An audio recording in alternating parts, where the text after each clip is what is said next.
Buonasera e ben ritrovati con La Finestra. È mercoledì, eravate abituati a vederci di sabato, ebbene siamo qui in diretta. Vi ricordo quindi il numero telefonico per intervenire: 049 80 75 537. Prima puntata serale in diretta e quindi attendiamo le vostre telefonate. Questa sera parliamo di Unione Europea. Dobbiamo restare o andare? Dobbiamo pensare un po' di fare un referendum come quello della Gran Bretagna, oppure dobbiamo insomma rimanere in questa grande Europa unita, che però è un po' matrigna spesso con l'Italia ma anche con altri stati.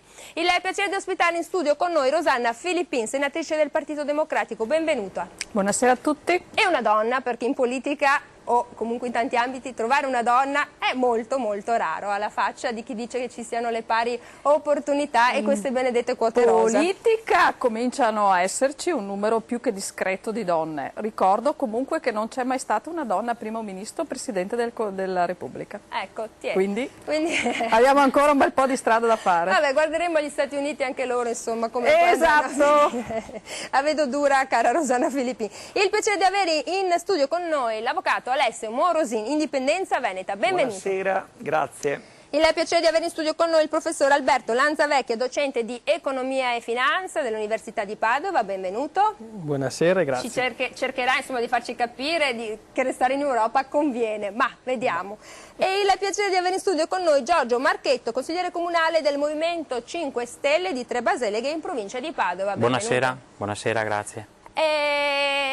Nella nazione to be or not to be, cioè restare o uscire dall'Europa, ci siamo la settimana prossima a questo importante referendum e pare che il 60% degli inglesi decidano, insomma, abbiano voglia di uscire dall'Europa, e la fascia che maggiormente vorrebbe andare via è quella tra i 18 e i 25 anni. E poi ce n'è un'altra, quella degli over 65.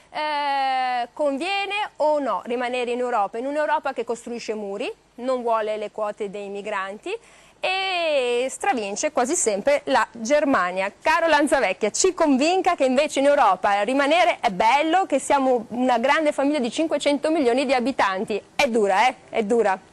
No, parte col piede sbagliato, perché non sono per delle idee precostituite e quindi cercare poi di argomentare a favore dell'uno o dell'altra. Se noi la guardiamo ampia, per dirla un po' come il collega Alberto Bagnai, la questione non è quanto costerà un litro di benzina dopo l'eventuale uscita della Gran Bretagna o dell'Italia dall'euro e la Gran Bretagna dall'Europa, ma di quali istituzioni abbiamo bisogno per ritornare in possesso della democrazia e della sovranità, perché è un referendum prima di tutto politico, non economico. In effetti da un punto di vista economico sono più gli svantaggi sia per la Gran Bretagna sia per l'Europa, ma la questione è politica, è chiedere al popolo cosa ne pensa, anche se, anticipando magari già quello che potrebbe venire fuori alla fine di questa serata, ricordiamoci che quando si va a chiedere al popolo e poi l'esito del referendum non è coerente con il sistema, in Italia il referendum sull'acqua, che il popolo dice una cosa e poi il governo cerca di fare un'altra. Ma quelli sono inglesi, non sono mica... I greci hanno detto lo stesso, così, i greci hanno detto no alle riforme economiche, sia ritornare padroni della nostra vita. Oggi tocca agli inglesi, ma la morale in realtà è che il popolo non conta come si crede. Lei sta dicendo che il popolo non è sovrano? Ah beh, è questo il vero referendum. Va bene, allora noi ci accontentiamo intanto di questa risposta, con sempre la lacrima che ci scende tipo Pierrot, perché alla fine abbiamo capito il nostro giudizio, insomma, non conterebbe proprio un granché. Poi ne parliamo di economia, però è un referendum politico. Bene. Bene, e certo è che questa cara Gran Bretagna, Regno Unito, chiamatela come volete, già nel 1975 spingeva per, insomma, avere delle garanzie migliori rispetto agli altri paesi, aveva fatto un referendum per l'adesione al mercato unico e in quel caso vinsero il sì con il 64%. Morosin, questi se ne vogliono stare per conto loro, già è un'isola, e allora è chiaro o no? Ma quando c'è la nebbia sulla manica, gli inglesi dicono l'Europa è isolata. Questo per dire qual è la grande autostima che ha questo popolo, questo territorio per la propria storia. Io partirei proprio dalla considerazione che ha già fatto chi mi ha preceduto. Qui è un atto di democrazia, non dobbiamo avere timore quando vi è una chiamata del popolo ad esprimersi su un tema così importante. Io so che ai burocrati europei e a una certa politica europea fa paura che vi sia una realtà importante, forte come quella britannica, che si interroga sulla permanenza o meno dell'Europa. In realtà dovremmo interrogarci sul perché la Gran Bretagna sta decidendo, sta facendo decidere ai propri cittadini di andarsene. Allora 2 o 3 battute. La prima, come è nata l'Europa? L'Europa è nata purtroppo dall'alto, non dal basso, quindi per via diplomatica e burocratica, non democratica, quindi non dal basso. E questo è un primo dato di partenza.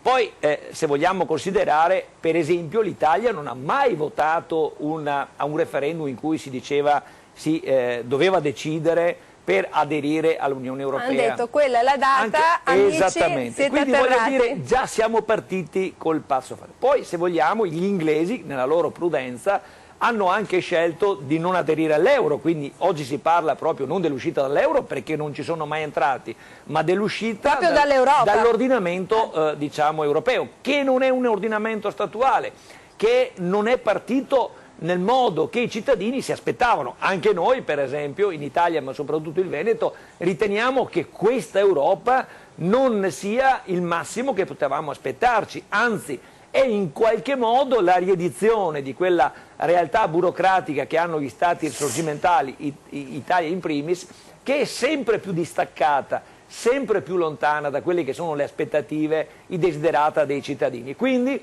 un'Europa sulla quale effettivamente è giusto che noi oggi ci interroghiamo se debba continuare così come la conosciamo o debba o se debba migliorare, rifondarsi. Oppure se proprio insomma è giusto tagliare la corda.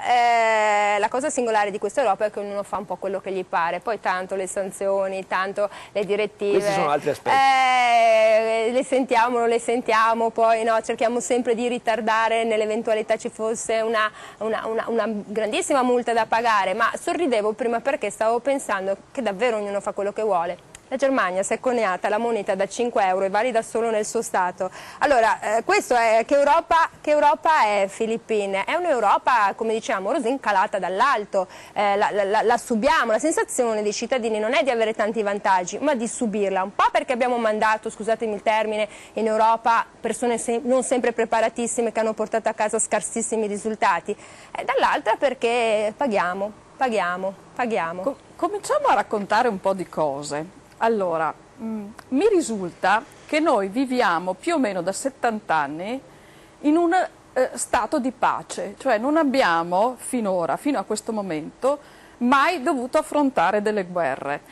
Io vengo da Bassano del Grappa ed è un anno che continuo a partecipare alle celebrazioni della Grande Guerra. Ricordo che la Grande Guerra ha visto un'intera generazione ammazzarsi l'un l'altro, ragazzi giovanissimi, in particolare italiani ed austriaci, che adesso sono quasi lo stesso paese. Perché racconto questa storia?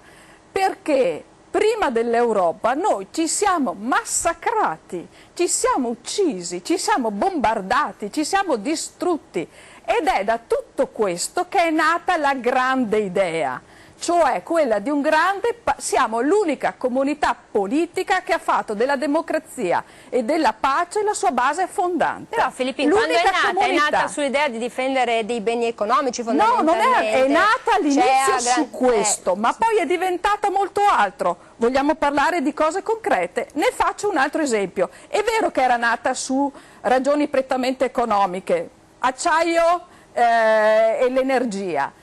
Però, ad esempio, lo possiamo ricordare, io quando ho fatto l'università, ahimè, sono rimasta rigorosamente nella città di Padova, non che Padova non sia una bellissima città, ma adesso tutti gli studenti universitari che vogliono svolgono una parte degli loro studi all'estero, o meglio, in Europa, col progetto Erasmus. Cioè abbiamo messo insieme prima alcuni sistemi economici, poi abbiamo cominciato a mettere insieme anche i sistemi scolastici, abbiamo messo insieme le persone, i ragazzi giovani. A proposito, il professore poco fa mi citava veramente altri dati sulla volontà dei giovani in questo caso inglesi, di restare all'interno della comunità europea?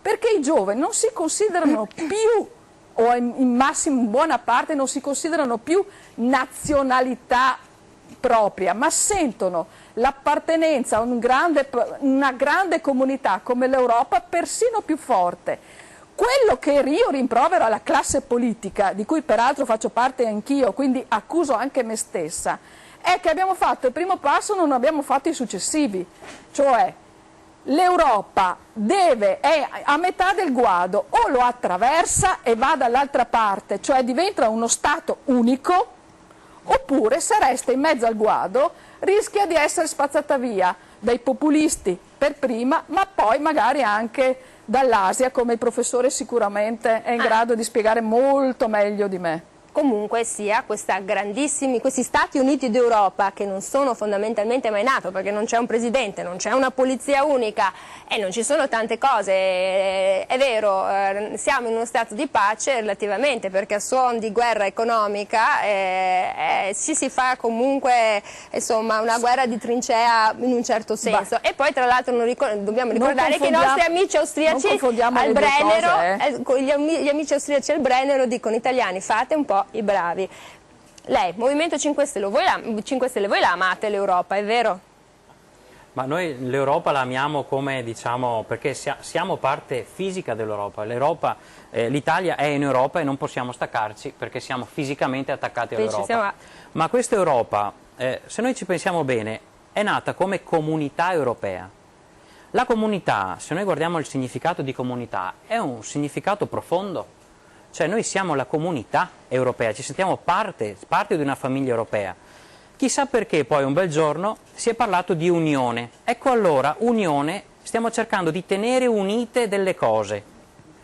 Ma unite come? Unite con delle leggi, con dei balzelli, con della burocrazia, perché l'Europa ha copiato la peggior burocrazia dell'Italia, ragazzi. Cioè, ma sapete voi che ci sono 2 sedi? 3? Ecco 3. No. E loro settimanalmente si spostano, stanno 2 giorni a Bruxelles e vanno 2 giorni a Strasburgo e devono spostare tutti i faldoni ogni volta da una parte all'altra. Sì. Ma questa è una roba che grida vendetta. Si spostano 5.000 persone. Ci vorrebbe circa un referendum solo su questo per uscire subito. Però per bloccare in questi giorni la voglio tranquillizzare, si parla molto di sede unica. Io devo andare tassativamente in pubblicità. 049 80 75 537, diteci la vostra. Volete restare in Europa? Vi piace questa Europa? Pensate che possa essere cambiata? Fa bene la Gran Bretagna? Boh, torniamo subito dopo col Movimento 5 Stelle. A dopo.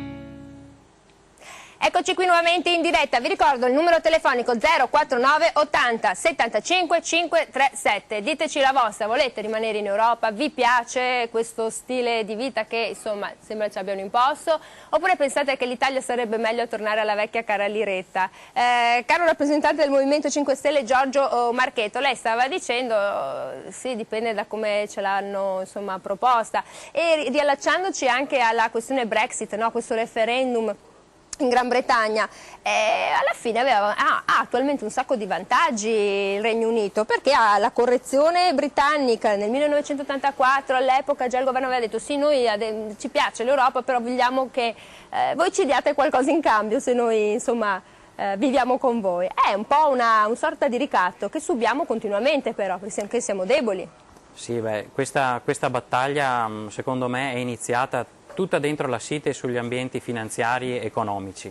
Cioè qui c'è il problema che la Gran Bretagna vuole più indipendenza, ancora di quella che ha, ancora più indipendenza per poter legiferare in maniera propria su determinate tematiche all'interno della propria nazione, e quindi fa il pugno duro con questo referendum per poter magari riuscire a fare un'Europa a 2 velocità, nella quale ci saranno i paesi del nord, con la Gran Bretagna compresa, che faranno, tra virgolette, quello che vogliono. E poi ci sarà un'altra Europa con i paesi dell'area mediterranica, che con la Germania a capo, in cui noi dovremmo invece sottostare a quello... Ma perché la Germania a capo? Lei immagina un orribile cioè, futuro? La Germania userà l'Italia, la Francia, la Spagna, il Portogallo e la Grecia per crearsi praticamente quel bacino di paesi sottomessi, tra virgolette, che diranno sempre di sì e che quindi faranno passare tutte quante le proposte in maniera tale che l'economia tedesca vada su sempre di più e l'economia nostra purtroppo non riesce a decollare. Ma noi abbiamo dato le deleghe all'Europa, quindi abbiamo dato la delega dal punto di vista dell'agricoltura, quindi normative dal punto di vista dell'agricoltura in Italia dal Ministero non vengono fatte europee e poi vengono recepite. Ma io direi, ma perché non abbiamo fatto la delega fiscale? Perché noi dobbiamo tenere questa tassazione, questa cosa assurda e non possiamo uniformarci per essere competitivi alla Polonia e ad altri stati europei? Perché non possiamo farlo? Perché dobbiamo delegare solo quello che poi alla fine, ma sì, chi se ne frega, e invece le cose importanti non le deleghiamo all'Europa in maniera tale che ci uniformiamo e riusciamo a essere anche noi concorrenti leali? Supponiamo che deleghiamo tutto e il Presidente dell'Europa fanno la Merkel, cosa fa? Sviene? Beh, se viene eletta la Merkel con una elezione da parte di tutti i cittadini europei, sarà uno Presidente eletto a maggioranza e quindi ce lo dobbiamo tenere. Però può darsi anche che venga eletto un Presidente italiano, magari, chi lo sa. Beh, insomma. Questa sarebbe un'altra Europa, quindi noi dobbiamo puntare ad un'altra Europa. Noi come Movimento 5 Stelle abbiamo dei rappresentanti al Parlamento europeo, tra cui c'è il trevigiano David Borrelli, che è il primo consigliere comunale italiano del Movimento 5 Stelle, che poi è stato eletto in Europa. Sì. E io ho partecipato a dei corsi anche per aggiornarsi su cosa succede in Europa. Ci sono delle cose che potrebbero essere veramente dei vantaggi per noi italiani, poi ci sono invece delle altre che sono cose che urlano vendetta, perché ad esempio per tutto il discorso dei contributi europei è una macchina farraginosa di norme, di normative, di balzelli, cioè ci vuole anche lì uno studio di avvocati per riuscire ad accedere ai finanziamenti. Sono delle cose che vanno sistemate. Questo mal di pancia degli inglesi è giusto che ci sia, cioè loro che possono fare il pugno duro devono farlo in questo momento. Quindi dice, è giusto che insomma, se la situazione è questa, gli inglesi tirano fuori quello che possono e si portano a casa i migliori risultati. Senta, diceva, il professor Lanzavecchia, diceva il rappresentante del Movimento 5 Stelle, poi che è andato insomma, a questi corsi, che ha visto che ci sono tanti soldi, tante opportunità anche per l'Italia, ma come sempre poi noi quando riceviamo dei soldi li spendiamo male. Come li abbiamo spesi alcune volte? Li abbiamo spesi in innovazione, in ricerca? No, 12.075 euro sono andati all'impresa edile Pippo Pizzo di Montagnareale, 2.271 euro sono andati alla gelateria Mozart di Castelvetrano, 3.264 euro all'agenzia funebre al Giardino dei Fiori di Gangi. Potrei andare avanti ad elencare dove sono finiti i nostri soldi, pure l'impresa funebre, che razza di progettualità europea mi aveva presentato, capisce? Allora l'italiano dice, ma come, siamo sempre fessi e quando arrivano i soldi poi vanno a finire in pessime mani? Sì, l'Europa, tornando al concetto di comunità, insomma, in qualsiasi comunità il più debole è aiutato dal più forte, c'è un senso di solidarietà che ha fondamento di qualsiasi comunità, dalla più piccola che è la famiglia, il quartiere e via avanti. Quindi l'idea che si contribuisce al budget dell'Europa e poi l'Europa distribuisce, in questo è positivo, quindi non deve sorprendersi che ci siano degli stati come la Gran Bretagna e l'Italia in realtà che versano di più di quello che ricevono, però si apre il tema che vengano utilizzati ad un fine e ad uno scopo che poi ne beneficia a tutti. Quando c'è il sospetto che alla fine i soldi vengano instradati in progettualità che non danno beneficio soprattutto alle future generazioni, il mal di pancia dell'Europa che alla fine chiede e non dà è inevitabile. Insomma, quindi è colpa di chi? Della politica che non riesce a gestire questi flussi eventuali economici, noi che come cittadini non siamo così svegli da attivare i politici sulla richiesta di questi fondi, insomma la madre di tutte le colpe dov'è? È la burocrazia. Oggi è veramente molto difficile poter intercettare. Se lei pensa che il tessuto produttivo italiano, ma anche spagnolo, francese, ma direi europeo, è la piccola e media impresa che non ha una struttura dedicata per stare dietro a compilare questi moduli e pratiche, intanto è già un costo che deve andare da professionisti che fanno questo di mestiere. Progettazione europea, accesso a finanziamenti. Ce li abbiamo noi questi? Questi sì ci sono, ma sono un costo in più, è un'inefficienza. Bene, bene, ma mi ero dimenticata, caro avvocato Morosini, 3.541 euro arrivati alla trattoria Don Ciccio di Bagheria, specialità pesto con i finocchi. Allora, dove vanno a finire i nostri soldi, Morosini? La sensazione è che qui chi è più furbo si porta a casa dei soldini raccontando delle sonore favole a chi insomma finanzia questi progetti. Ma io credo che a proposito di finanziamenti sia da dire anche che molta responsabilità delle regioni, perché sappiamo che per lo più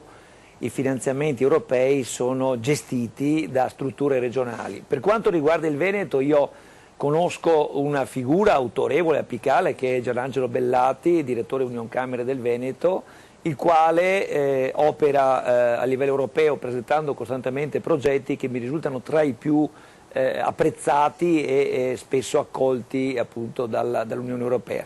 Il problema però, se vogliamo affrontarlo con serietà, quello che turba gli inglesi è che l'Europa politica non sa assumere decisioni politiche. Abbiamo la moneta, ecco sì, c'è una moneta che per gli inglesi appunto... Mica solo per gli inglesi è sconosciuta. Che per gli inglesi è sconosciuta, ma anche a considerare chi ha aderito, gli stati che hanno aderito alla moneta unica, all'euro, e doveva essere accompagnato in tempi brevi, perché ormai sono 15 anni che abbiamo l'euro, anche una, per esempio, realtà deliberante del Parlamento molto più incisiva, molto più penetrante, così come sul piano della giustizia, della sicurezza, della politica estera. Io credo che la Mogherini oggi, ma la Ashton prima, non siano mai state all'altezza di rispondere alle aspettative che noi avevamo per le emergenze che abbiamo subito, perché abbiamo visto la crisi libica, poi altre realtà che nel tempo sono succedute, prima ancora quelle slave, mai adeguatamente affrontate con uno spirito unitario europeo.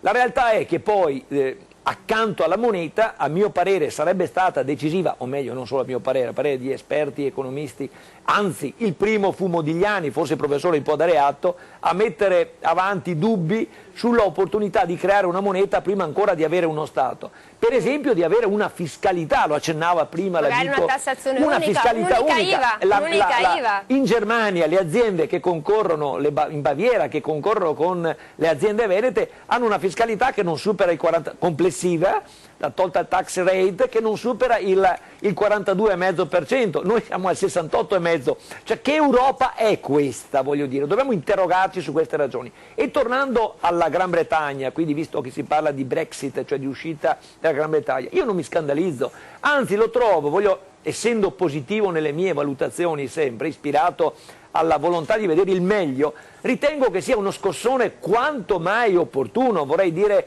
necessario, in un momento in cui l'Europa appare incerta rispetto alle grandi evoluzioni mondiali, alla competizione mondiale. Il continente europeo è indietro rispetto agli Stati Uniti d'America, è indietro rispetto alla Cina e anche rispetto ad altre realtà. Bisogna che questa Europa si ripensi, cioè abbia la capacità di interpretare dal basso democraticamente quelle che sono le aspirazioni dei cittadini. Quindi ben venga la scelta democratica, libera, che si assumerà il 23 giugno in Gran Bretagna di rimanere o di uscire dall'euro, perché, ripeto, in fondo ricordiamoci, quella terra è la terra della Magna Carta Libertatum, dove si è abituati a far decidere il popolo. Sì, da noi invece, e concludo anche col ballo ci siamo un po' fermati, adesso non vorrei dire allora sì, ma noi in Italia abbiamo un vallo più per noi, invece con la riforma di Renzi abbiamo la volontà di dare all'accentramento, di privare i cittadini addirittura di adesso io vado in pubblicità,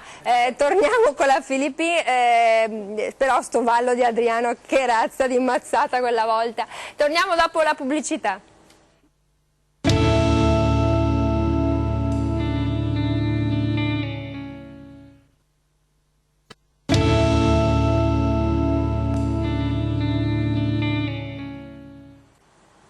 Eccoci qui nuovamente in diretta 049 80 75 537, diteci la vostra, noi umilmente vi ascoltiamo.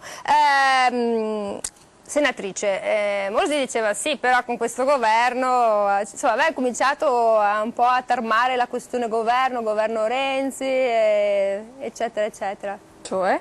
Lo chiedo a Morosini, perché era già partito sull'onda di accusare il governo di errori, di centralismo, di essere troppo centralizzato. Allora, abbiamo detto che è il popolo sovrano che decide. Il popolo sovrano sarà chiamato a decidere ad ottobre e quello che deciderà naturalmente verrà rispettato da chi in questo momento ha fatto determinate proposte legislative di cambiamento, quindi mi pare che il principio democratico che in questo momento anche i cittadini inglesi sperimenteranno, faranno il 23 di giugno, sarà proprio anche del nostro paese fra qualche mese.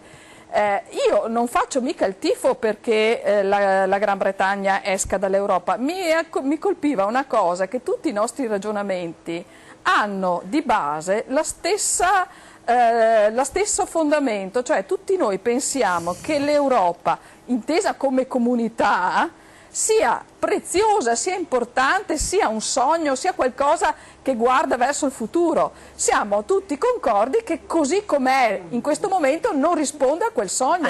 Quindi l'Alzavecchia è un incubo, l'ho sentito da qua, dall'ultimo banco. Incubo, ma dagli incubi si esce soltanto in due modi: o si esce, si abbandona quella strada, e finora abbiamo tutti detto che per esempio sia per la Gran Bretagna che per il resto dell'Europa le conseguenze della Brexit dal punto di vista economico sono pesanti, oppure si prova a fare il passo successivo. Ecco, io passo la telefonata da casa che vedo Giulia che sventola la scritta. Pronto? Buonasera. Pronto? Pronto? Ecco, buonasera. È lei. Buonasera. Niente, era un indeciso se sì o se no, era un dubbio amletico, parlare o non parlare in diretta, lo scopriremo nella seconda puntata. Mancava solo che Lanzavecchia tirasse le freccette con la cerbottana alla senatrice per dire no, perché anche potrebbe essere un incubo. Allora, fatto sta che un'Europa così com'è formulata, però Filippine non piace praticamente a nessuno. 28 stati, poco meno di 20 usano la moneta. Chi si cogna la moneta da 5 euro, chi fa il muro perché non vuole i migranti, chi ti dà una fregatura sul latte, sulla quantità di cioccolato puro, cioè insomma, ma che Europa è? È un'Europa di chi vince il furbetto, è una lotteria ogni volta? Allora, ci sono sicuramente i furbetti, i burocrati, quelli che fanno un sacco di regolamenti, quelli che mettono le pastoie, tutto questo c'è. Impossibile negarlo, ma c'è anche tutto il resto. Ripeto, ci sono la migliore gioventù del nostro paese e degli altri paesi che ormai convive, cioè vive in un'unica grande comunità. Ci sono i fondi europei che politici e persone sane, oneste, sanno usare benissimo anche nel nostro territorio, anche nel nostro paese. Noi viaggiamo, possiamo viaggiare, andare in qualunque paese dell'Europa senza dover mostrare la carta d'identità o il passaporto. Possiamo andare a vivere in qualunque paese. Pensiamo solo a una conseguenza piccola e modesta. Se la Gran Bretagna dovesse pronunciarsi per la Brexit, i lavoratori italiani che in questo momento lavorano in Gran Bretagna dovrebbero, in teoria, avere il permesso di lavoro per poter restare là. E pagarsi il welfare. Esatto. Mentre invece in questo momento chiunque di noi può andare a lavorare a Londra e viceversa. Ecco perché dico che il progetto va portato fino in fondo. È una straordinaria idea, non siamo ancora riusciti a realizzarlo pienamente, allora concentriamoci sulle cose che devono essere fatte per arrivare al risultato finale, anziché continuare a guardarci indietro sperando in cosa? Sperando che diventando sempre più piccoli, più vecchi, più anziani, riusciamo a affrontare la sfida del mondo. Ma mi pare una follia. Sentiamo cosa ci dicono i telespettatori da casa. Pronto? Buonasera. Pronto? C'è qualcuno questa sera? Pronto? Buonasera. Prego, buonasera, ci dica la sua opinione. Ecco, è lei, ci dica. Buonasera, scusi, mi chiamo Michele. Prego. Allora, parlo da ignorante perché innanzitutto sono un classico operaio che però vuole dire la propria versione. Lei deve però abbassare la televisione, altrimenti continua a sentire in ritardo tutto. Deve abbassare il volume. Anzi, me porto avanti. Ok, scusi. Ci dica.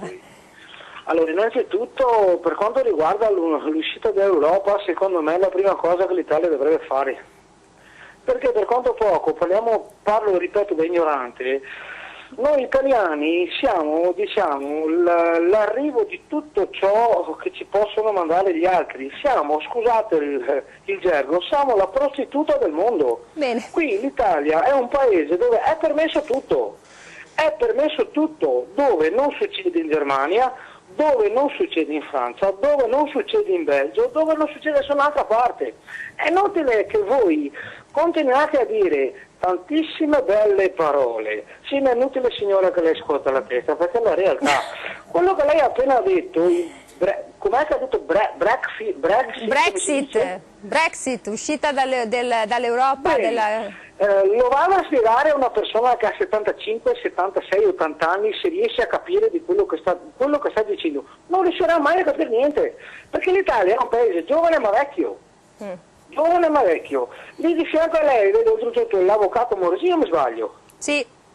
Buonasera, per tutti avvocato. stasera. Ci conosciamo anche di vecchia data. Quindi sta parlando del vecchio.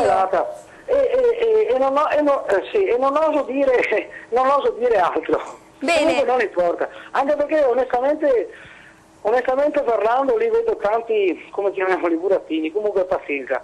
Quello che posso dire io è, secondo me, innanzitutto, se siamo in Europa, perché non siamo come la Germania? Perché non siamo come la Francia? Perché noi abbiamo le stesse leggi della Francia, le stesse leggi della Germania. Caro telespettatore, Michele, dipende da chi votiamo, persone che sanno fare, persone che non sa fare. Qua bisogna capire l'italiano cosa ha votato negli ultimi anni e chi ha votato. Michele, io la ringrazio per il suo punto di vista. Vecchia data, ma lei è giovane. No, ma non l'ho capito. Sul concetto del giovane?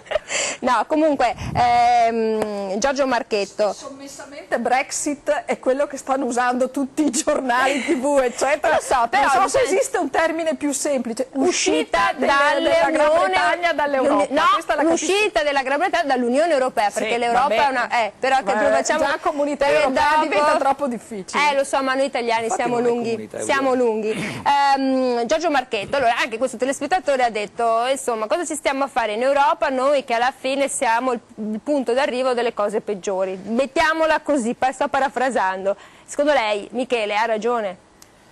Michele sicuramente ha ragione, cioè come lui ce ne sono altri milioni di cittadini in Italia che non ne possono più, che per carità di Dio l'Europa sarà una cosa bella per gli studenti che vanno in Spagna a studiare, a imparare altre culture, eccetera, altri vanno a fare le ferie, perché io ho studiato all'Università di Architettura di Venezia e so per certo che c'erano studenti che ne approfittavano di questa cosa per andare via un anno a farsi le ferie, per passare in Portogallo esami scientifici che qui erano duri e lì invece passavano, e quindi bisogna capire bene perché uno va all'estero e per cosa. Però noi dobbiamo puntare al lavoro, cioè noi abbiamo fatto studiare un sacco di gente che adesso non ha il lavoro, quindi noi abbiamo qui in Italia un sacco di studenti laureati disoccupati, in Germania invece ne cercano. Allora, noi come possiamo permetterci di stare in questa Europa qua? E pagati molto meglio. E pagati molto meglio. Allora, io sono dalla parte di Michele che ha chiamato, era arrabbiato per non usare un'altra parola, però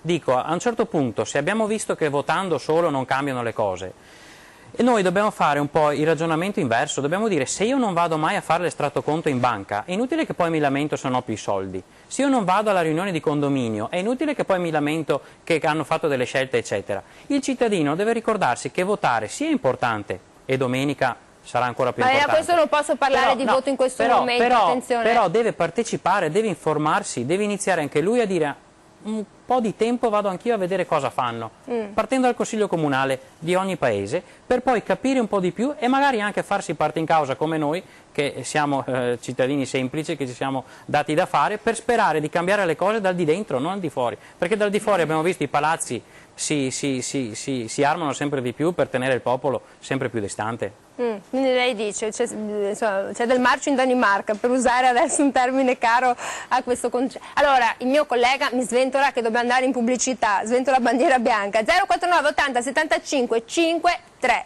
e 7, diteci la vostra. A dopo.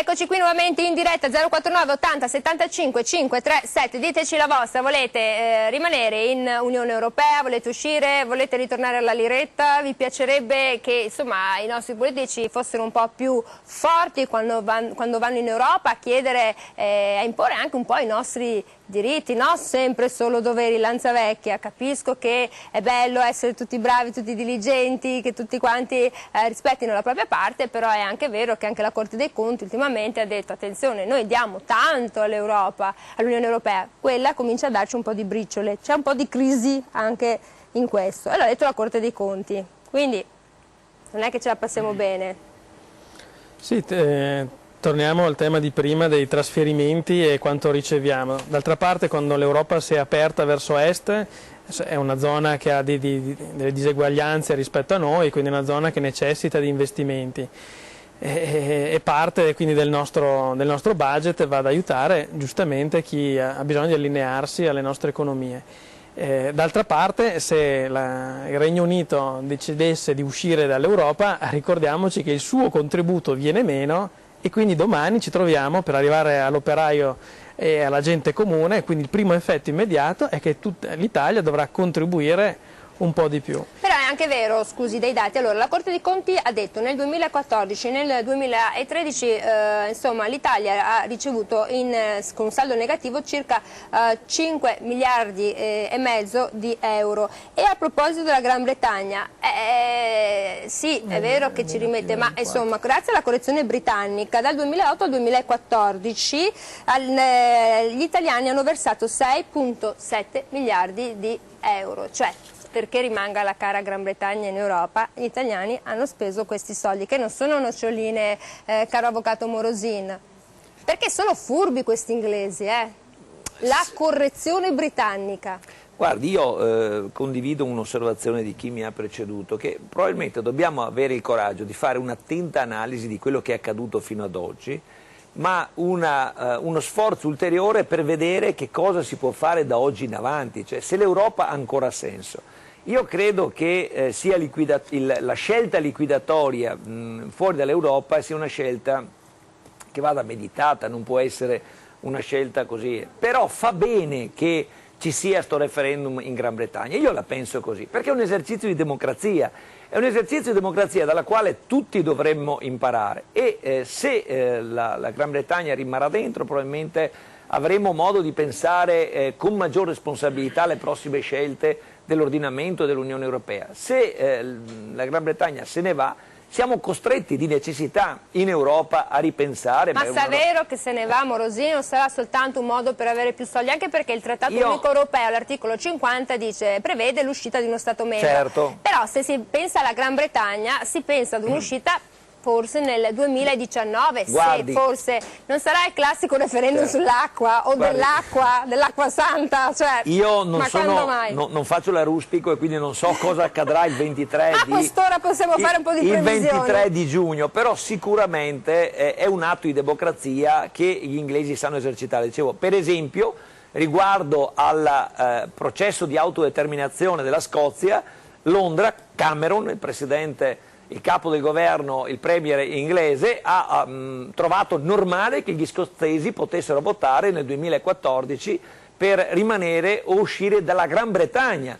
Noi invece, il governo Renzi nell'agosto dell'anno scorso, del 2014, chiedo scusa, ha scelto di non far votare, ha deciso che il Veneto non ha diritto di votare. Quindi viva la democrazia, viva la capacità di assumerci le nostre responsabilità col voto. Ecco, in questo senso io dico che dalla Gran Bretagna c'è molto da imparare. Però guardando in avanti, io sono convinto che l'Europa, se è più democratica, se diventa veramente un'Europa, per esempio, con un Parlamento legiferante, un vero Parlamento, un Parlamento quindi che assume norme valide per tutti. Presidente. Se avremo un'integrazione europea anche sul piano della fiscalità, che per me è centrale, fondamentale, allora l'Europa ha un senso. Ma se l'Europa deve perpetuarsi, così come l'abbiamo conosciuta fino ad oggi, come realtà burocratica, come realtà quindi diplomatica e burocratica e non o poco democratica, io credo che è meglio che facciamo scelte Sono rimasto stupito. Devo dare la telefonata. Ah, senz'altro, prima piaceva, ai telespettatori. beh, chiaro, prima mi piaceva il concetto di Morosini, anche no. Telefonata da casa, pronto, buongiorno, buonasera anzi. Pronto? Sì, buonasera, sono 10 meno 10. Buonasera. Prego. Allora, mi chiamo Salvatore.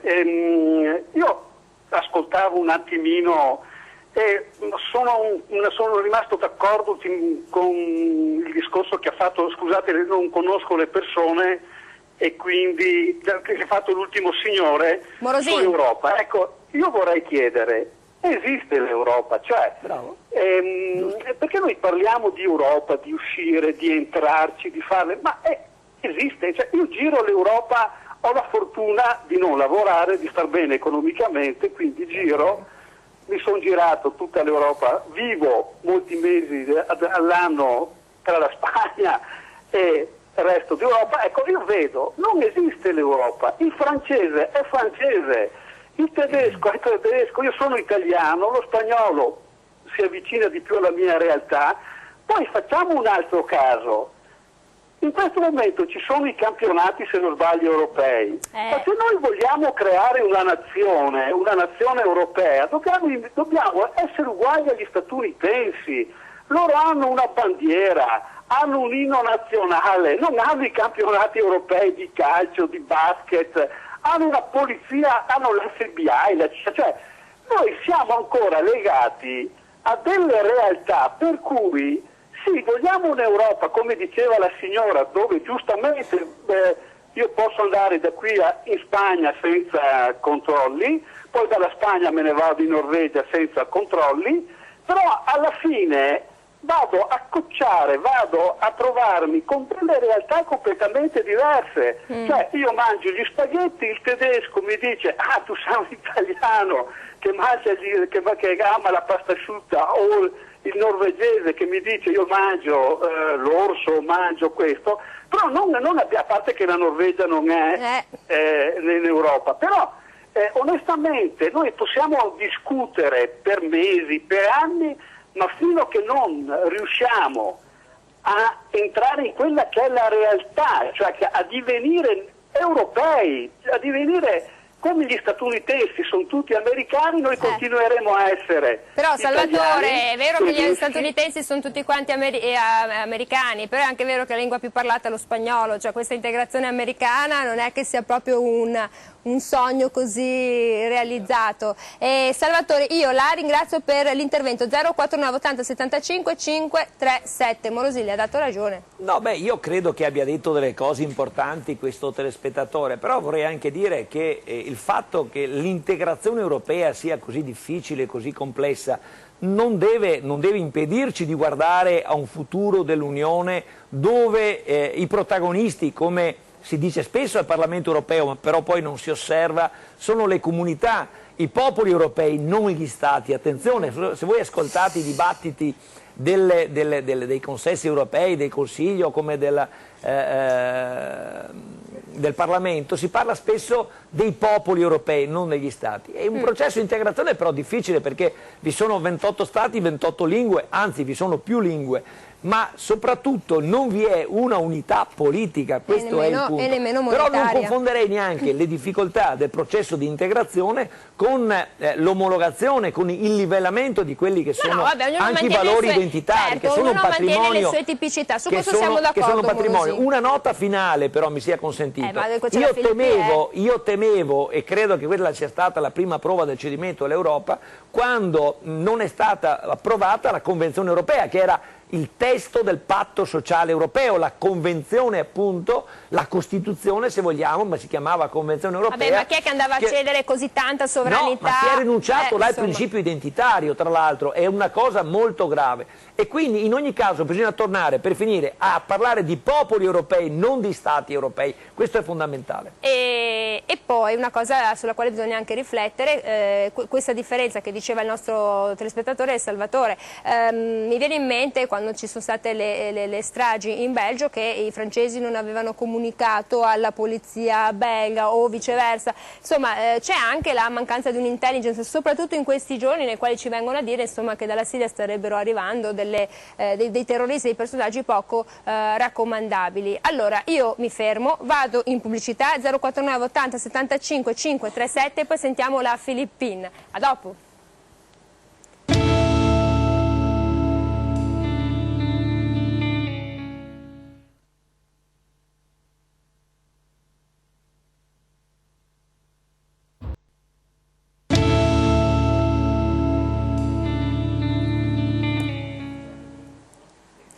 Eccoci qui nuovamente in diretta, ormai siamo arrivati a quasi metà trasmissione, una bella serata, chissà come staranno andando le partite, magari ci chiamate e ci dite come è andato, perché sono anche tutti quanti lì concentrati su questo campionato europeo. 049 80 75 537, allora diteci la vostra. Come diceva Funari, namo, stamo e famo, me lo immagino dall'alto che si fa una risata su questo argomento. Poi Filippine, durante la pubblicità mi è venuto in mente che quella volta il fatto che la Scozia sia rimasta insomma, con la Gran Bretagna sia stato imputato il fatto che Kate abbia snocciolato la seconda genita. Allora Charlotte mi fa specie vedere Renzi che snocciola un pupo per farci rimanere, no? La faccio intervenire perché vedo Giulia che ha sventolato la bandiera bianca della telefonata. Pronto, buonasera. Francamente non ce lo vedo nemmeno io. La vedo dura, sarebbe un caso di partogenesi. Pronto? Sì, buonasera, pronto? Sì, ci dica tutto, buonasera. Sì, io mi chiamo Francesco, chiamo da Albignasego, in provincia di Padova. Allora, volevo intervenire in merito alla questione restare e uscire, sì. Perché noi, parlo per me, io sono veneto, appartengo al Veneto, sono veneto e purtroppo da 150 anni la mia regione è sottomessa a uno Stato estero, questa è la mia opinione e non me la toglierà mai nessuno. Allora, detto questo però, anche a livello italiano, noi diciamo proviamo invidia nei confronti di certi paesi, perché la Gran Bretagna ha concesso il referendum alla Scozia sull'autodeterminazione. La Gran Bretagna può votare per uscire o no dalla Unione Europea. Noi invece, siamo schiavi di una Costituzione che è una gabbia dorata, una Costituzione che è presa di spunto dai vari, soloni e intelligentoni dello Stato italiano per tenerci ingabbiati. Ricordiamoci che molti paesi hanno votato il referendum o il trattato nella convenzione, votano il referendum sull'Unione Europea, a noi ci è vietato tutto, abbiamo una Costituzione che ci vieta di esprimerci su queste materie. Allora io dico, sai che la sento poco, come Veneto, spero che finisca quanto prima questa oppressione italiota e mi rivolgo in particolare all'avvocato Morosin, sul quale pongo molte speranze. Bene, grazie. I vostri commenti. Grazie Francesco. Allora Filippine, tutti ripongono molta speranza sull'avvocato, ma noi riponiamo anche speranza sul famoso secondogenito, eventuale terzogenito di Renzi. No, è difficile, a parte la battuta. Renzi ha già 3 figli, quindi casomai sarebbe il quarto, ma francamente dubito che le sorti di un referendum possono essere decisi da una cosa di questo genere. Presumo che la battuta sia riferita al referendum di ottobre, perché ricordo a tutti che ad ottobre ci sarà un referendum dove tutti i cittadini saranno ovviamente chiamati ad esprimersi. Mi veniva in mente... E non c'è quorum. E non c'è quorum, esattamente come per il referendum per l'uscita della Gran Bretagna dalla Comunità Europea, perché anche lì non c'è quorum.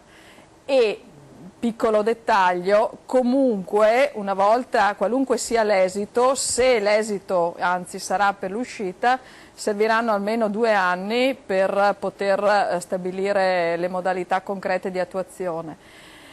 Prima però voi parlavate di una cosa molto importante, che è per esempio la sicurezza. Dopo gli attentati terribili che ci sono stati a Parigi e a Bruxelles, qualcosa si è mosso. Molto banalmente sono aumentati il livello di penetrazione da parte della Procura europea e è stato stabilito uno scambio più adeguato delle informazioni fra le varie autorità di sicurezza.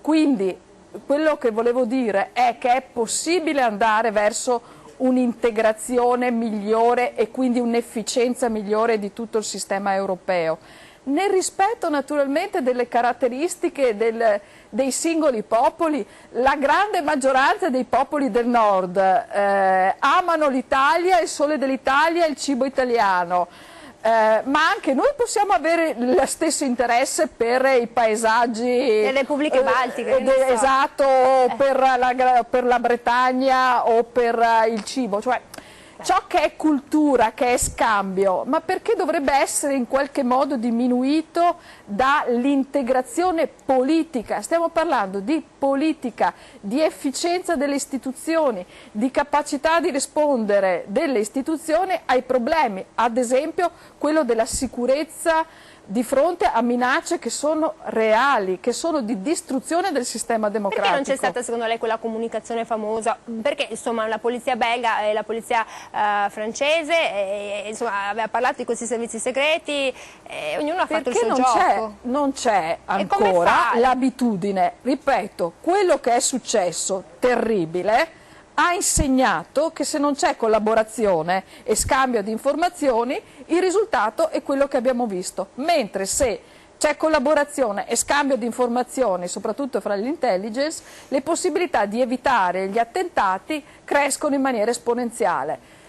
Ripeto, adesso più o meno circa il 30% delle leggi nostre dipendono da direttive europee. Una delle ultime che è stata approvata riguarda proprio questa migliore integrazione del sistema di sicurezza. Speriamo naturalmente che faccia i suoi effetti, non sarà una cosa di domani, sarà un percorso, ma intanto è partito, è una di quelle cose positive che bisogna segnalare. Allora, le cose positive da segnalare sono colorazione della banana, lunghezza della curvatura della banana, colorazione della zucchina, ma è importante perché non si abbiano fregature in tutti i paesi. E guardo Marchetto, come è importante anche la direttiva sul fatto della definizione di che cosa sia una vestaglia da notte. Voi che ci state guardando beatamente in pigiama e comodi sul vostro divano, sul vostro letto, insomma, ma l'Europa, che te ne frega a te di che cos'è una sottoveste, una vestaglia da notte? Questo sembra... No, sprecare un po' il tempo, vero Marchetto? Ma guardi, purtroppo in gioco ci sono tanti di quei soldi che noi cittadini non contiamo nulla di fronte a queste immense somme di denaro che si trova a gestire l'Europa, ma noi stiamo pensando a quanti soldi girano sulle case farmaceutiche, quanti soldi girano su certe aziende, ma perché la Fiat ha fatto la sede a Londra e non è rimasta a Torino? Ma ci chiediamo certe cose, allora vuol dire che qualcosa non va qui in Italia e soprattutto in Europa.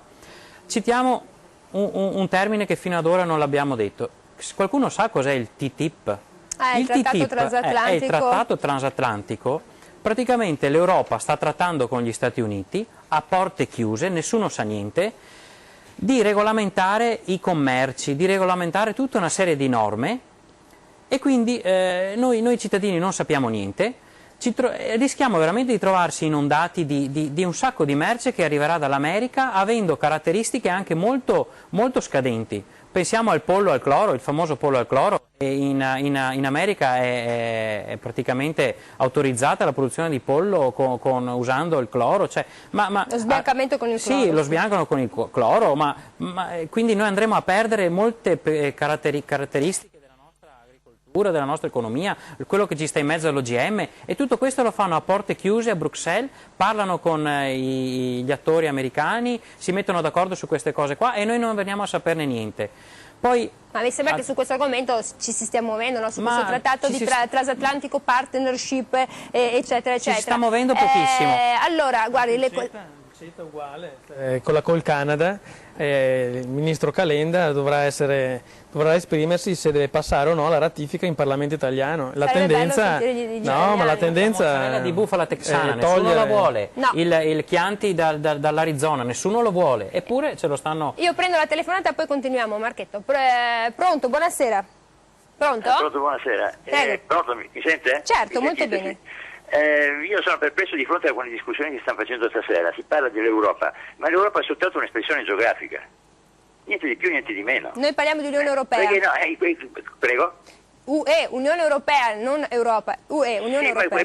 Sì, quando si parla di Europa, Unione Europea, siamo sempre là, insomma, qualche piccola variante. Ma questo, se si dovesse fare, come se è necessario fare, una riflessione soltanto sul numero di come sono distribuiti gli abitanti o gli ultimi dati del 1988, voglio precisare che l'Africa nel 1988 risultava avere 5 milioni 580 mila abitanti, 5 miliardi 558 milioni di abitanti, l'Asia 2 miliardi 874 milioni di abitanti, l'Europa 695 milioni di abitanti, saltano gli altri che tanto non contano. Dunque noi siamo sulla carta, teoricamente dal punto di vista geografico, con 695 milioni di abitanti, togliamone via 200 milioni e siamo 500 milioni circa.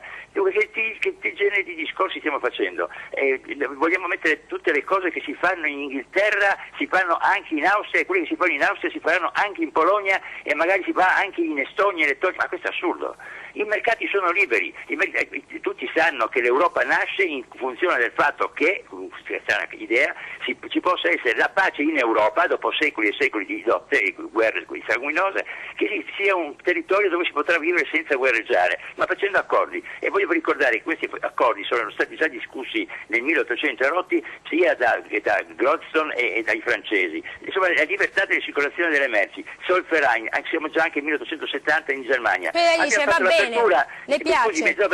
Scusi un momento, l'apertura. Allora, siamo in questa apertura, poi visto che parliamo con i Veneti erano una nazione, no? La Repubblica di Venezia. E anche la Repubblica di Venezia voleva la libertà di commercio, perché se uno non gli dava possibilità, arrivavano lì, no? A cannonate, con le lance gli spianavano la città, come parlo di Zara o tante altre. Allora, abbiamo questo grande mercato, sì, ma allora consideriamo per quello che è un mercato. E nel mercato si compra e si vende a seconda dell'utilità, non si compra e si vende secondo i principi. Chi parla di principi sta mistificando, perché merere vuol dire in latino avvantaggiarsi. Vado sul mercato perché posso comprare una merce che mi fa comodo, se voglio la compro, quindi sono io che faccio la domanda, e se voglio, se non la compro, c'è quello che fa l'offerta e quelli soldi non li vede. Chi ha il denaro in mano, ecco perché gli inglesi vogliono stare soli. Allora, io la ringrazio perché è un vulcano, mi sembrava carta che vince e carta che perde, no, nel senso che principi, mercato, marchetto, è un po' quello che ci stava dicendo con questo trattato transatlantico di partnership, che del resto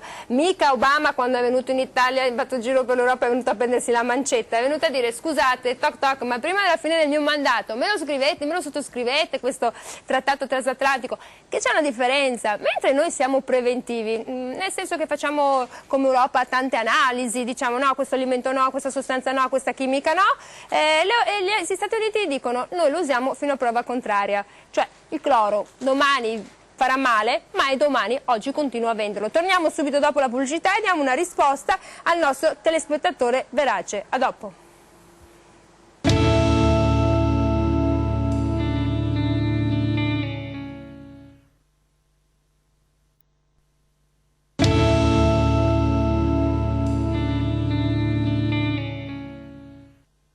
Eccoci qui nuovamente in diretta 049 80 75 537. A me è piaciuta molto la verve del nostro telespettatore, fondamentalmente ci ha fatto il riassunto dicendo è un mercato, domanda, offerta si incontrano, marchetto, vince la meglio chi sa incontrare la domanda, cosa che noi italiani siamo proprio bravissimi.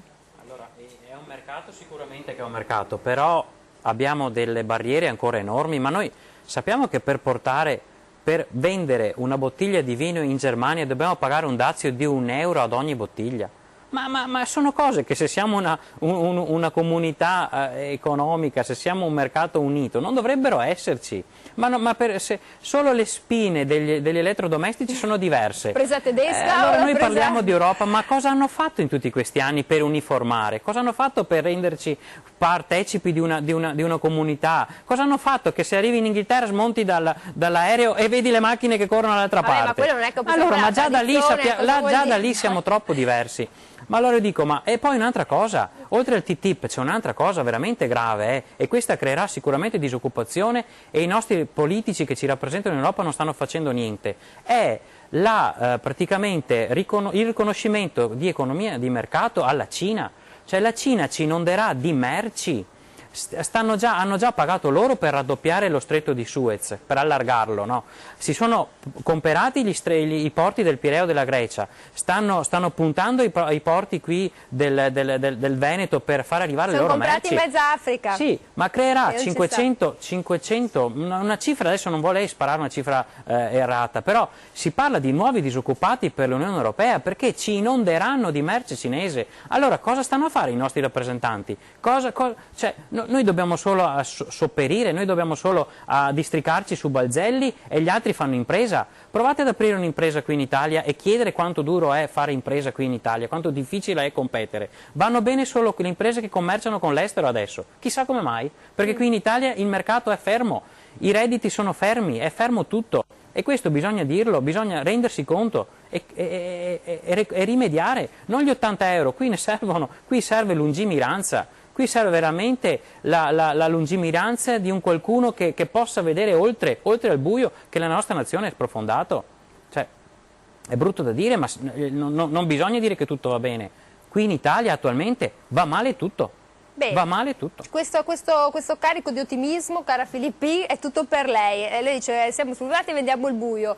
E potremmo vedere due lucine in fondo al buio, ma potrebbe essere un tir che ti viene addosso. Cara Filippin, allora, come stiamo? Stiamo bene? Stiamo male? Stiamo migliorando? I dati dicono che stiamo migliorando, la disoccupazione va un po' meglio. Leggermente migliorando in maniera però del tutto insufficiente, cioè i dati complessivi da un punto di vista economico sono migliori rispetto a ieri, ma non in una misura tale da recuperare quello che abbiamo perso in questi anni di crisi strutturale. Questo ormai è purtroppo un dato di fatto.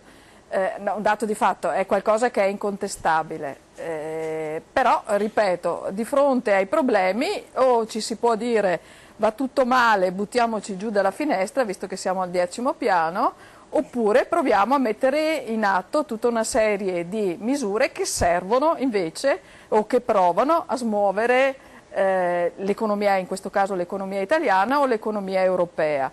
Io mi ripeto sulla uscita della Gran Bretagna dalla comunità europea. Le conseguenze economiche per gli stessi inglesi e di conseguenza anche per tutti noi sono pesanti. Quindi nel momento in cui il popolo sovrano viene chiamato a decidere, ma decide anche un po' per noi, mi piacerebbe che anche noi potessimo in qualche modo dire la nostra su quello che decideranno gli inglesi, perché le conseguenze della loro decisione ricadranno anche su di noi. Io continuo a credere nella comunità, continuo a credere che stando insieme si possono migliorare le cose, si può migliorare l'economia, si possono inventare nuovi posti di lavoro, ma l'Europa non è solo quello, l'Europa non è solo il mercato, il libero scambio di cose e persone. Io conosco un'altra Europa, prima dicevo l'Europa dei giovani che studiano, c'è anche l'Europa dei diritti, che è il tema di cui io mi occupo in modo particolare. È un'Europa che rappresenta un modello di convivenza. Scusatemi, vi ricordate che 20 anni fa nei vicini paesi balcanici si scannavano Kosovo in maniera abominevole? Bene. Dopo 20 anni quei paesi fanno parte della comunità europea, hanno smesso di ammazzarsi e hanno indici di crescita degni di questo nome, sono diventati paesi dell'Europa. Ecco quello la grande prospettiva verso la quale vorrei che tutti quanti andassimo. Sono consapevole che non siamo ancora arrivati là, ma lì è lì che bisogna attendere, altrimenti il passato, girarsi verso il passato. Prima quel telespettatore ricordava i numeri, ma secondo voi una piccola regione è in grado di reggere all'urto della potenza economica cinese, a prescindere da tutte le valutazioni che sono ancora da fare sul trattato cosiddetto transatlantico con l'America, con gli Stati Uniti? Siamo in grado di reggere all'urto cinese se non stiamo insieme? Io credo di no. Comunque siamo schiacciati da questa Cina che fa paura. Lanzavecchia, l'Europa comunque, il vecchio continente, è piccola, l'Unione Europea cosa può fare nei confronti comunque di questi strapoteri? Perché ce lo ricordava appunto il nostro telespettatore, l'ha detto anche adesso la senatrice Filippin, insomma contiamo poco perché alla fine il mercato, i prodotti arrivano, invadono i nostri supermercati, i nostri scaffali e noi li compriamo. È così, costano meno, anche quello vuol dire, hanno meno dazi. Sì, allora, il problema di fondo che ha toccato il nostro vulcanico ascoltatore va inquadrato un pochino più formale, ossia il libero scambio ha come contropartita da un lato la sovranità, la legiferazione dei singoli stati e dall'altro la democrazia. Per gli addetti ai lavori questo è il famoso trilemma di Rodrik che vabbè, non mi soffermerò, ma una volta che compri il libero scambio e scegli l'integrazione tra stati è ovvio che la democrazia venga compressa perché le scelte di libero scambio determinano, come è visibilmente in Europa, la disoccupazione e la povertà. Cioè non è scollegato che al crescere del libero scambio, peraltro unico motivo di sopravvivenza delle imprese italiane, e non solo le italiane ma delle imprese, ha come diretta conseguenza l'elevato tasso di disoccupazione e il fatto che in Europa dei famosi 600 milioni di abitanti, in realtà mi sembravano un po' meno. 500 milioni. Sì, e infatti anche vabbè. Comunque arrotondiamo pure sempre tutto a 600 milioni, il 10% fonte Commissione Europea è a rischio di povertà e il 10% è veramente povero. Quindi abbiamo in crescita peraltro. Quindi la povertà è in aumento, la disoccupazione è in aumento, la coesione sociale è sfasciata. Tutto questo è la normale conseguenza del libero scambio, perché il libero scambio determina vincitori e vinti. Il vincitore è quello che comprime i salari, cerca la competitività e, data la moneta unica fissa e costante, non può che svalutare internamente i suoi costi del lavoro affinché la gente compri i prodotti in Italia, in Francia, in Germania.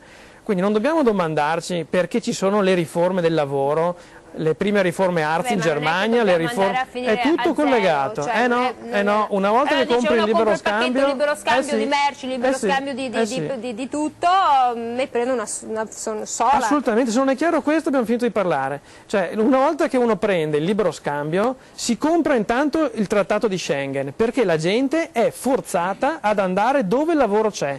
Non a caso non ci sono le barriere, perché chi ha testa e capacità e voglia va verso dove il lavoro c'è. Se non ci fosse il libero scambio, un po' di più. Ah certo, Quindi, ma questo impoverisce i singoli stati. Questo è tremendo quello che ci dice Lanzavecchia, quindi tutti questi accordi sono accordi che non faranno altro che svuotare. Sto solo dicendo che se scegli il libero mercato devi avere come contropartita la compressione di un prezzo, e il prezzo è la mobilità del lavoro, la mobilità, l'elevata disoccupazione, affinché in Italia o in qualsiasi Stato il salario venga abbassato e i più bravi se ne vanno, con il risultato di lungo periodo che rimangono qua solo i peggiori e l'Italia o qualsiasi Stato si impoverisce. Quindi non ha prospettive rosee per la nostra Ma è il libero nazione. mercato questa, cari miei. Allora, libero mercato, io vado in pubblicità, poi Morosini le do la parola. Allora, ragione telespettatore da Albignasego, il quale ha detto è meglio che me ne sto nel mio piccolo, me ne resto, vorrei il mio Stato Veneto. Ti spiego come. E dopo vediamo cosa succede. A dopo la pubblicità.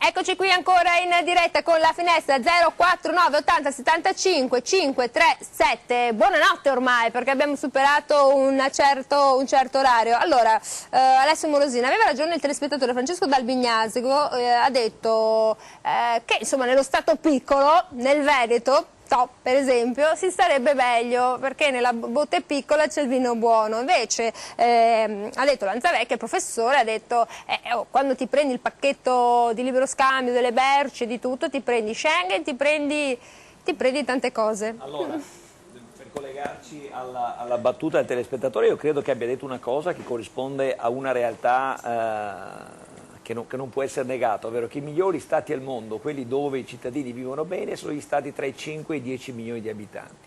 Però non possiamo neanche così ignorare il fatto che ormai le competizioni sono tra continenti, il continente americano, gli Stati Uniti d'America, la Cina dall'altro lato, la Russia se vogliamo perché ha grandi materie prime, ma l'Europa a me andrebbe bene, potrebbe andare bene se fosse l'Europa dei popoli, ripensata, democratica, non un'Europa calata dall'alto e burocratica.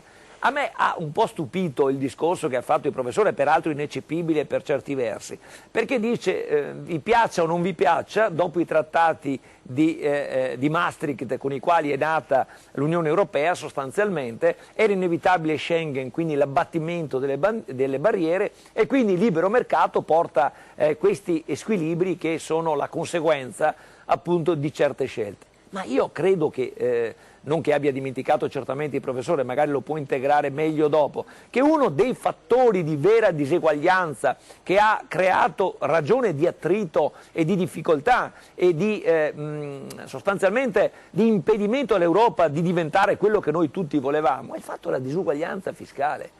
Non abbiamo la stessa disuguaglianza, noi come Veneto, se fossimo una realtà e diventeremo una repubblica indipendente e sovrana, in un contesto europeo come lo vogliono i catalani, il popolo catalano, quello veneto, quello basco, quello ma anche quelli attualmente che compongono il Belgio, che sono due realtà distinte, i valloni e i fiamminghi sono due realtà distinte, già di fatto si comportano come due realtà statuali distinte. Voglio dire, se i popoli europei con forti identità territoriali si trovassero uniti in un progetto europeo completamente nuovo, che non è quello di Prodi, viva Dio, che oggi si lamenta sulla stampa dicendo che non si può consentire che l'Europa sia un albergo dove si entra e si esce a piacimento. Ma come? E la democrazia che cos'è? Ripensiamo invece che cos'è l'Europa, come chiedeva un altro telespettatore prima, ripensiamo qual è l'Europa che vogliamo, e per così superare, per andare oltre quelle che sono le gravi disuguaglianze che ci sono all'interno dei vari territori europei, io penso che uno, non il solo, ma il principale elemento sia quello della discriminazione, della disuguaglianza dal punto di vista fiscale. Il Veneto indipendente in un'Europa dei popoli non avrebbe nessuna paura di competere con la Baviera e le altre migliori realtà europee, quindi viva un'Europa completamente diversa, un'Europa liberata, disancorata, disarticolata da questi stati che hanno riprodotto nell'Europa le peggiori realtà burocratiche del loro interno, e guardiamo al futuro con una progettualità completamente nuova. L'Europa dei popoli, stati, non l'Europa degli stati. Granducati, piccoli stati, Granducato. No, non faccio una sintesi che in questo caso contraddico. L'Europa dei popoli e non degli stati. Prendo la telefonata. Pronto? Buonasera. Sì, buonasera, Luigi da Padova. Prego. Io ho sentito il professore prima, è un ragazzo anche giovane, e non mi trovo d'accordo con quello che dice, per una semplice ragione. I processi vanno governati, professore, che cacchio me ne frega di Schengen? I processi vanno governati, la Svizzera governa i suoi processi negativi e non permette l'entrata di cani e porci nel suo paese, perché da sempre la Svizzera governa questi processi ed è anche lei nel mercato di Schengen. Voi vi lavate la bocca con un sacco di paroloni, no? Poi non vi accorgete che state trasformando il nostro paese in un letamaio. Basta vedere la capitale, no? La capitale è il letamaio d'Italia, perché è così. Buche, porcherie di tutti i tipi, gente che fa i bisogni in ogni angolo della città, no? E questa è l'Italia che voi volete di Schengen, e non c'entra niente né Schengen né il libero mercato, perché in Austria sono andati sui socialdemocratici, anziché togliere le persone al confine con l'Italia hanno messo 80 persone in più. Vede, professore, cosa vuol dire governare? Chi non governa questi processi negativi è complice della negatività che sta sorgendo nel paese. Cosa vuol dire? Vuol dire che sono incapaci di governare un paese, punto, e non metto neanche una virgola. Luigi, io la ringrazio e professore. Nulla da aggiungere, ha ragione.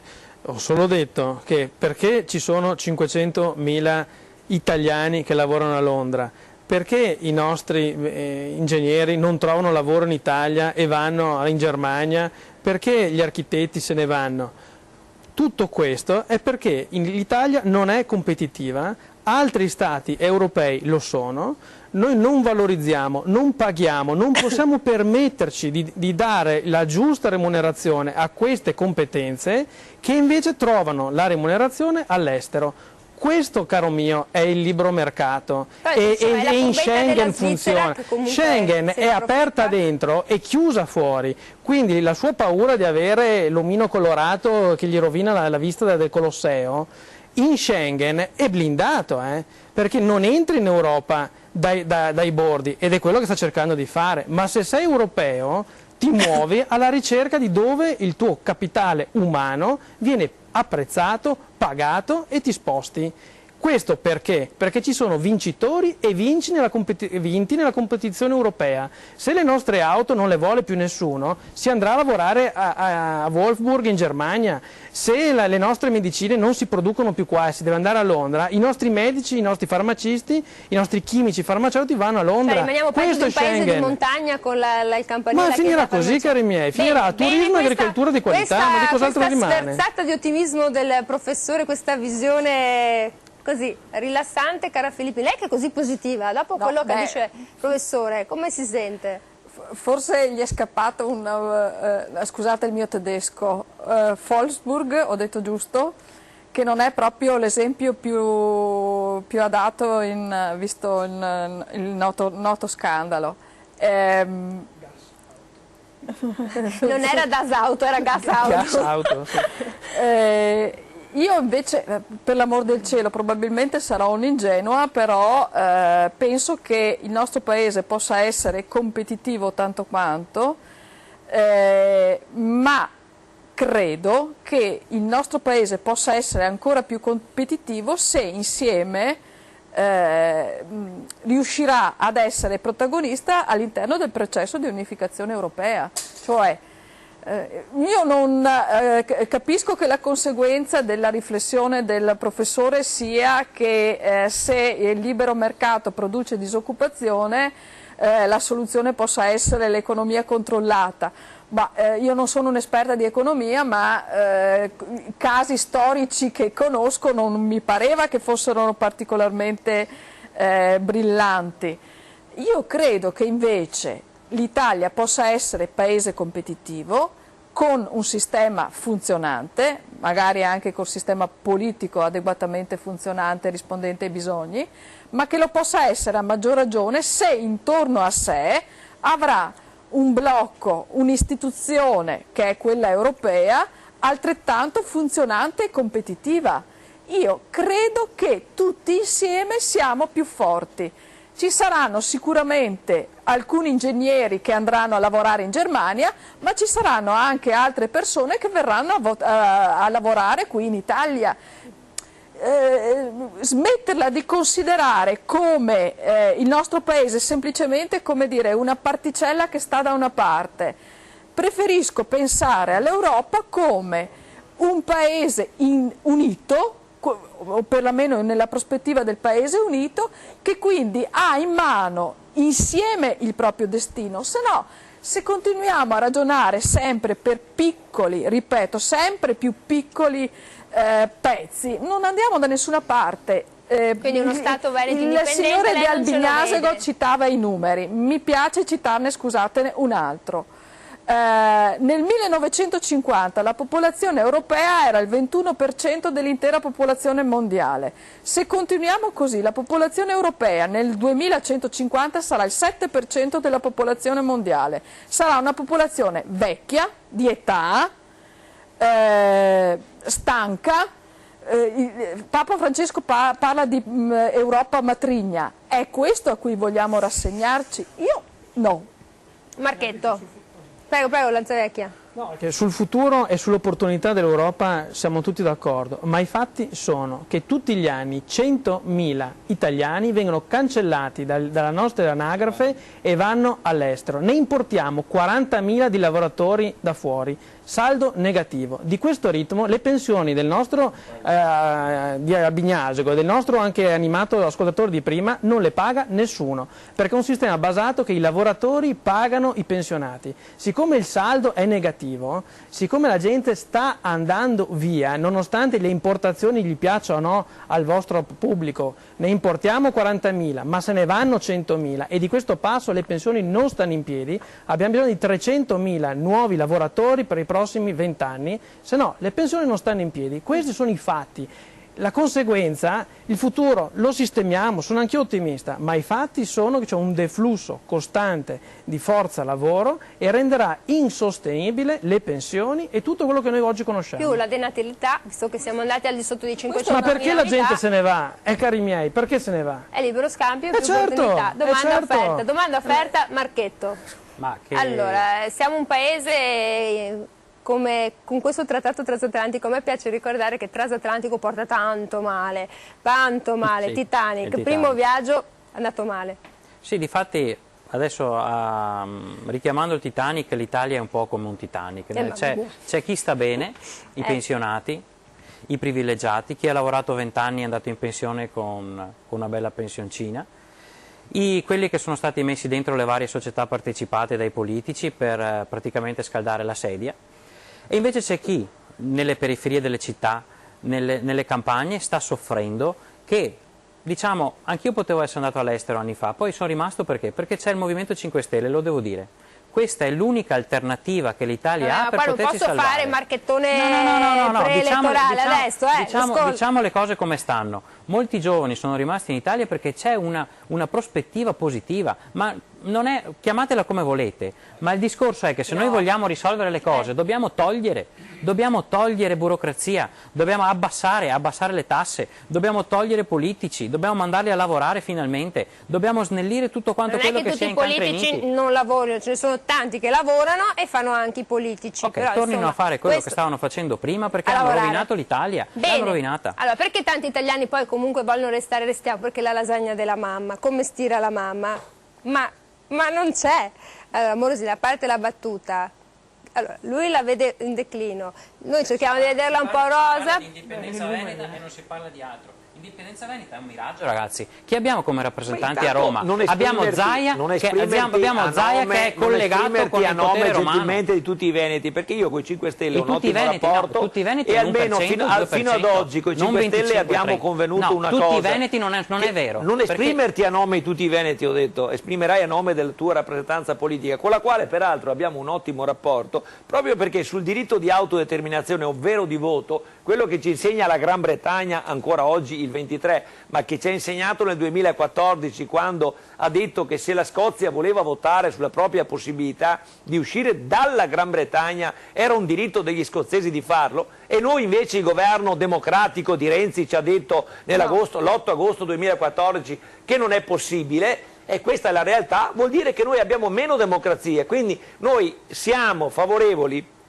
a un'Europa dove si vota, a un'Europa dove si può anche avere l'autodeterminazione dei popoli, dove vi è libertà di manifestare il pensiero, dove vi è possibilità di scegliere e, se mi consentite, un Veneto indipendente e sovrano con l'economia attuale, fra qualche anno ormai l'indipendenza non ci serve più. Io so che deluderò qualche telespettatore, ma la facciamo presto, fra qualche anno il Veneto non ha più nessuna possibilità di salvarsi, è parte del degrado italiano, non avrà più bisogno di alcuna iniziativa politica per l'autodeterminazione perché saremo morti completamente. Mamma mia, ragazzi, 9 su 10 ragazzi che escono dall'università, a parte il professore giovane, se ne vanno all'estero non perché c'è libero mercato, se ne vanno anche fuori dall'Europa, prevalentemente se ne vanno in Australia, in America, in altre parti del mondo, perché questa è la realtà. L'Europa è insufficiente, inadeguata, non esiste come ordinamento. E l'Italia è morente, è in crisi. Lo vede il mio collega che fa così, io mi batto perché si possa votare noi in Veneto sul diritto di autodeterminazione come Cameron, che è favorevole a rimanere in Europa, ha fatto votare. Nel caso si può rivolgere alle istituzioni europee, magari possono dare una risposta, l'Italia si becca poi No, perché nei trattati europei non è previsto il diritto di autodeterminazione. Va bene, allora siamo arrivati al termine di questa trasmissione. Io intanto ringrazio tutti i miei colleghi e ringrazio tutti i nostri telespettatori che ci hanno chiamato in questa avventura di prima stellata in diretta. Grazie tantissimo a Rosanna Filippin, senatrice del Partito Democratico, grazie all'avvocato Alessio Morosini, Indipendenza Veneta, al professor Alberto Lanzavecchia, docente di Economia e Finanza dell'Università di Padova, e grazie a Giorgio Marchetto, consigliere comunale del Movimento 5 Stelle di Trebaseleghe in provincia di Padova. Sarà che l'ottimista è un pessimista mal informato, ma noi ci crediamo. Arrivederci.